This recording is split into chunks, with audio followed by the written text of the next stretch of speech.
So I did say, we isolate ourselves because the world is harsh, it's loud, and it's just hard for us to deal with. And the problem is that we're wired for connection.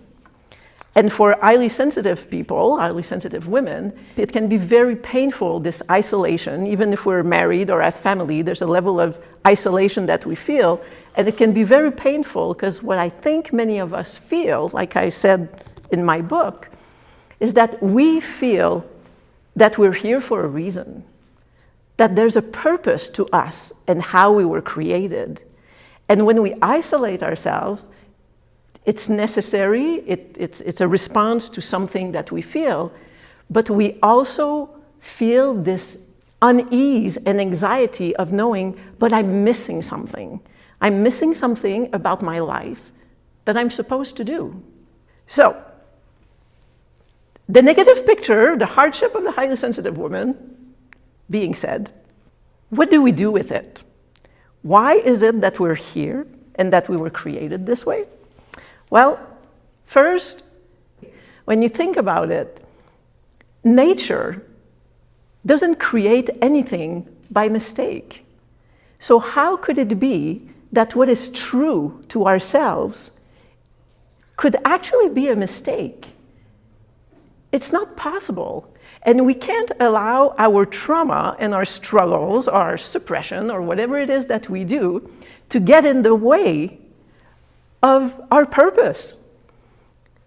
It's against evolution. What if bees started thinking, oh, my life has been so hard, I think I'm going to stop collecting pollen?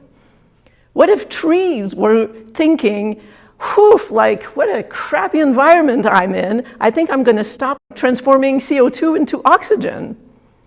We need to be who we are because we were created this way and the world needs us. And we need to stop apologizing. Because I don't know about you, but for me, I always kind of apologize for thinking too much, for feeling too much, for being too emotional, for this and that. And a constant justification and apology for how I actually was.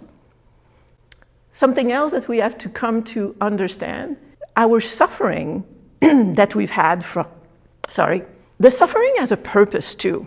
The suffering, it brings a lot of qualities and depth to the people that we are. It brings courage. It leads to heightened compassion, a capacity for love, resilience, intuition, because through suffering, it's always a deep connection with our inner world. And it also yields a lot of wisdom. So when we feel like victims, we have to start looking at our journey and our suffering as something more than the experience of what is hard. And start doing this alchemy of the highly sensitive woman, of transforming this shame into being a survivor, in my case, the pain into our power. The places where we assign shame are places where we can find our power. The truth is the power. It is not the shame. And the places where we suffered, we can look at it like our hero's journey. And the hero's journey is you go through an initiation and something that's difficult, and then you gain a lot, all the things that I name, and other things. And then we come back, we own it, and then we share it with the world. And this is the step that highly sensitive women need to do.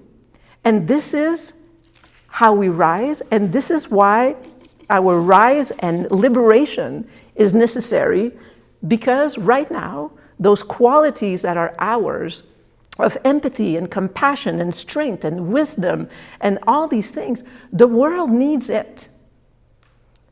The world is kind of, going to hell in a handbasket right now. And I believe that our purpose has something to do with rebalancing this. Hey, I just want to take a minute here.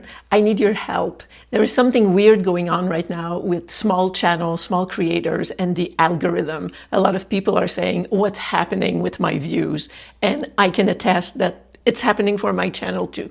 So if you could subscribe, share the video, share the channel, invite people over, like, comment, watch another video, that would be super helpful and I would really appreciate it. If my videos are improving your life with entertainment or a little bit of light or making you do deep shifts because something I say resonates with you and you would like to support me in a more concrete way, I would invite you to go to buy me a coffee. You can buy me a virtual coffee. And I'll just state some facts here. I don't want to mess up anything with the AI listening to me, but if you use the super thanks, I receive 25 to 30% of the value of what you send my way. And if you use the buy me a coffee link, I receive 95%. So I'm just saying, I would really appreciate it because it's your gifts that allow me to continue to do what I do. Thanks. Because of our sensitivity, our gift is human connection. Many of us can't have surface discussions and we get really like, it makes no sense to just stay on the surface and come back and just like, what did I gain from this encounter? It was a waste of time because there was no depth, there was no giving, there was no receiving, there was no uplifting, there was none of all of that. So when we accept that it's who we are with our sensitivity, and we consciously start making connections with people, what happens is that we become examples of living connected to our authenticity. And when we do that and we bring people along in discussions, we give them permission to also do that with themselves. And when people connect with their emotions and start releasing whatever shame or just start speaking their truth without always holding back because you feel like you're going to be attacked or you're going to be belittled or whatever, well, they start becoming more connected and they start being better people. And this is how things begin to change, simply by embodying who we are. In the same way, we are agents of healing. Because when we help people move all these energies that are stuck in them, the things they don't want to talk about, the way that they've learned to be on the surface without the depth, well, when we help them do that, everything that's blocked inside circulates. And we know that circulating things is how people become healthy. Hurt people because when things are blocked inside, there needs to be a release. So we are agents of healing simply by interacting with people and allowing them, inviting them, giving them permission, whatever, to also go into these places. And I believe that, and this is big, that we are a bridge to a new world, in the sense that those of us who grew up, who have always felt like the world as it is, we don't fit in, it's not our values, we find it screwy, we feel and we can imagine a world that is better, but it doesn't exist. We are somewhere in the middle, the ones that see the things that are not right, that no longer have a place. And we sense what can be. And here we are with our sensitivity, our ability to see both sides, and simply by standing with assurance in our sensitivity, we become the pillars that are going to hold this bridge. It doesn't mean that we have to be on a stage speaking. This happens with your friend, in your kitchen. If you really don't want to interact with people, it happens talking to your pet, talking to your tree, being in awe of a sunset, in your authenticity and in everything that we feel, just by being that we are fulfilling our purpose. Historically, the world has been, or humanity has been, about survival. Then, if I go to recent history, in the 50s, it was about settling and building a sense of safety around the home.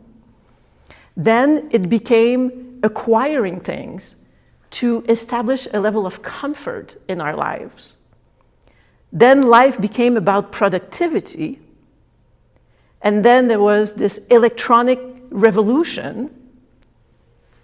And through all these stages, yes, there was some questioning, but not anything really intense. Now we are becoming a large group that feel that.